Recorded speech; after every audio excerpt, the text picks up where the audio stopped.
Dans un petit village niché entre des collines ondulantes et des bois anciens, l'histoire de la foi et du salut a résonné à travers les âges. Les habitants, dont beaucoup étaient bienveillants et honnêtes, menaient souvent leur vie quotidienne sans se rendre compte du danger spirituel auquel ils faisaient face. Ils croyaient en leur Dieu traditionnel, offrant des sacrifices et des prières. Pourtant, peu connaissaient la vérité de l'évangile de Jésus-Christ. À cette époque, il était courant de voir des gens adorer des dieux de la fertilité, des récoltes et de la météo, sans savoir que le salut ne passait que par le Christ. Un jeune homme nommé Samuel, connu pour sa gentillesse et son intégrité, remettait souvent en question les rituels de sa communauté. Il pressentait qu'il y avait quelque chose de plus, quelque chose au-delà des offrandes et des rites ancestraux qu'il chérissait tant. La mère de Samuel, une croyante fervente, l'a doucement incité à accepter le Sauveur, mais il a hésité, incertain de ce qui se trouvait au-delà de leurs coutumes. Il entendit des murmures d'un Sauveur qui seul pouvait accorder la vie éternelle, comme l'énoncent les Saintes Écritures lues par des prédicateurs itinérants. Un jour, un prédicateur arriva dans le village, apportant le message que le salut ne se trouve en aucun autre. Il a cité Actes 4:12, soulignant l'exclusivité du Christ comme le seul chemin vers le ciel. Les paroles du prédicateur résonnaient dans le cœur de Samuel, éveillant un désir de véritable salut. Pourtant, beaucoup de villageois ont rejeté le message, s'accrochant à leur Dieu, malgré le fait qu'ils savaient que leur divinité n'était pas le vrai Dieu. Ils ont choisi leur tradition plutôt que la vérité, aveugles au danger de périr malgré leurs bonnes actions. Dans l'ombre de la nuit, Samuel réfléchissait à la fragilité de la vie et aux enjeux éternels liés à ses choix.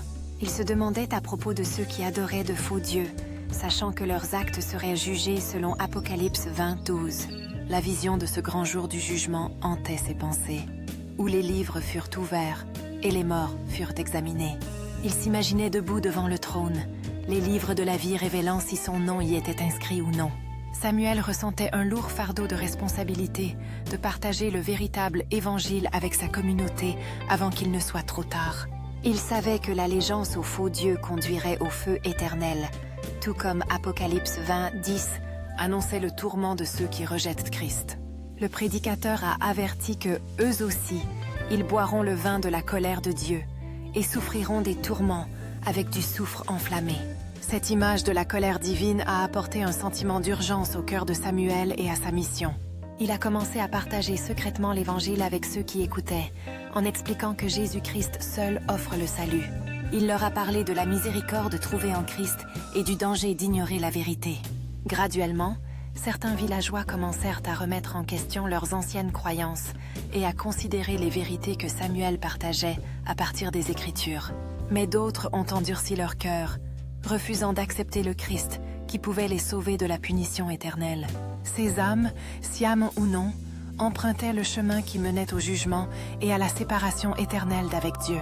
Le courage de Samuel grandissait, sachant qu'il était chargé d'une mission divine pour propager la bonne nouvelle avant que la fin ne vienne. Il se souvenait de l'Écriture qui disait « Le salut ne se trouve en nul autre », soulignant l'exclusivité du salut offert par le Christ. Malgré l'opposition, il a persisté, sachant que la révélation proclamait le jugement final des grands et petits de la même manière. Il comprit que cette connaissance était précieuse, un don qui exigeait qu'il agisse avec audace et fidélité. Avec le temps, certains villageois ont accepté le Christ, leur vie transformée, alors qu'ils trouvaient espoir et salut en lui. Leur nouvelle foi était un témoignage de la vérité que Jésus-Christ est le seul chemin, la vérité et la vie. L'histoire de Samuel est devenue un phare de lumière, avertissant les autres du danger de négliger le salut que seul Christ peut offrir.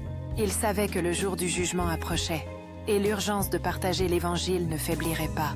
Il réfléchissait souvent aux mots de l'Apocalypse 14:10, à propos de ceux qui boiront le vin de la fureur de Dieu. Cette fureur divine, déversée avec toute sa force dans la coupe de la colère, était réelle et terrifiante pour les impénitents. L'image des âmes tourmentées, avec du soufre brûlant, était un rappel saisissant de ce qui était en jeu. Samuel prêchait avec une passion ardente, exhortant tous à accepter le Sauveur avant que le feu éternel ne les consume. Il a rappelé à son auditoire que le seul chemin du salut était par Jésus-Christ, l'agneau qui seul pouvait sauver. Sa mission était remplie d'urgence car, comme les Écritures le disaient, beaucoup périraient dans leurs péchés.